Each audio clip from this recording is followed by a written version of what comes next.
आज मला झालती खूप भयंकर ॲसिडिटी. 2 गोळ्या खाल्ल्या होत्या, सकाळी एक अनसपोटी आणि दुपारी पण. तरीसुद्धा ॲसिडिटी माझी कमी नाही झाली. तर मी इनो कधीच पीत नाही, तर आज मजबुरीला मात्र मला इनो प्यावाच लागणार आहे आणि त्याला बघूनच माझं तोंड कसं झालं आहे बघा. तर आता प्यायचं तर आहे, कारण खूप ॲसिडिटीचा त्रास होतो आहे. तर तुमच्याकडं काय उपाय असेल ना, नक्की मला कमेंटमध्ये सांगा. आणि बघू शकता माझ्या तोंडावरची रिॲक्शन कशी होते. मला अजिबात इनो हा प्रकारच आवडत नाही. त्यानंतर ना किचनमध्ये सोहम आला आणि त्याला टेस्टमध्ये 10 आउट ऑफ 10 पडले होते आणि व्हेरी गुडसुद्धा मिळालं आणि स्टारसुद्धा मिळालं.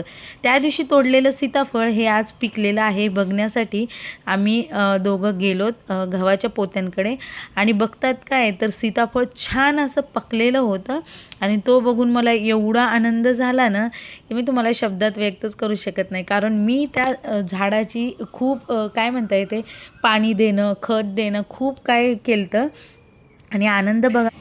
आमच्या झाडाचं पहिलं सीताफळ आणि मस्त मस्त असं पिकलेलं आहे. तर सोहमला मी दाखवले असते, पण सोहमने घातलं नाही. टी शर्ट झाले, टी शर्ट घालून या आणि खाऊन सांग. त्यानंतर दोघांनी मायलेकांनी हे सीताफळनं खाण्यासाठी घेतलं. तर सोहमला आधी दिलं. तर असं म्हणतात ना लहान मुलं हे देवाचंच रूप असतात, म्हणून मी माझ्या देवाला आधी थोडंसं सीताफळ खाऊ घातलं, कारण माझ्या झाडाचं पहिलं फळ होतं हे.